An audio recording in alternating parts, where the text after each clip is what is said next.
Four-star general and former vice chief of staff of the Army, also chairman at the Institute for the Study of War, and of course our Fox News senior strategic analyst. General, you were here with us every moment of that withdrawal, and it's almost hard to believe that it's been a year, but in some ways it just feels that the Biden administration in particular, they're blowing off this report. The president doesn't have any events tomorrow. He's going to be at the beach, and yet it's had a huge impact on us as a country and the world. Yeah, that's very true, Dana. I mean, it's a year later, and it's still hard to fathom, what we actually did here. The president made what was a huge strategic error, in my judgment, in declaring an unconditional withdrawal with a date certain in Afghanistan, which turned out to be an unconditional surrender. And now we have the Taliban in charge doing what they were doing 20-plus years ago, and that is providing sanctuary to the al-Qaeda. Now, in those 20 years, for the sake of our troops and our intelligence service and our contractors who were there providing service, I mean, your mission was accomplished. That mission was to prevent the radicals inside of Afghanistan from attacking the United States. That did not occur. We have had no foreign terrorist attack on the United States from Afghanistan.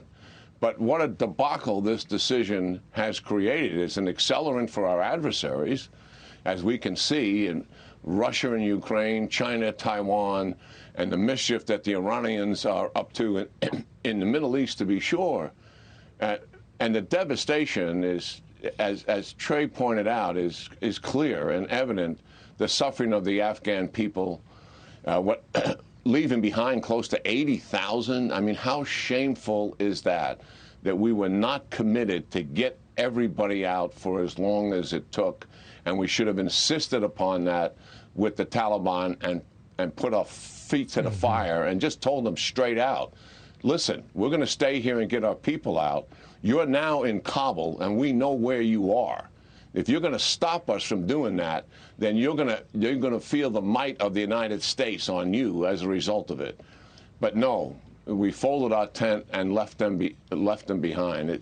It's a sad situation. It's still, as I said, difficult to accept what we did. Yeah, Republicans, if they take control of the House or Senate or both, are in all likelihood going to hold hearings on this.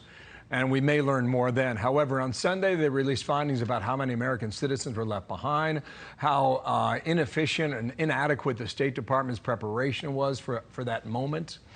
General, as you look at Afghanistan now, 1 year later, is it more dangerous or less dangerous than 2001, 21 years ago?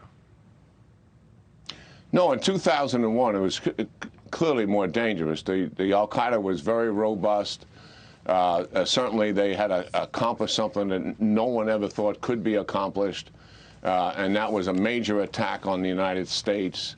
They had a certain amount of hubris for that. It opened all sorts of recruiting opportunities for them and funding opportunities for them. What they underestimated, they thought that would break the will of the American people, and this has been recorded as a result of our interrogations of top leaders like Khalid Sheikh Mohammed.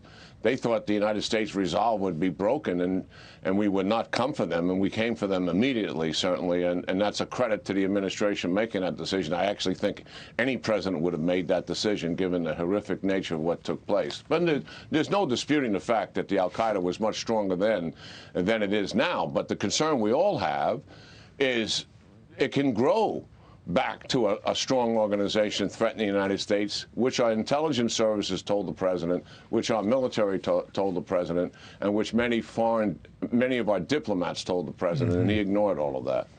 General, thank you. We're going to call on you a lot over the next 2 weeks or so and reflect on this. Thank you, sir. So much. Subscribe to the Fox News YouTube channel to catch our nightly opens, stories that are changing the world and changing your life. From Tucker Carlson tonight.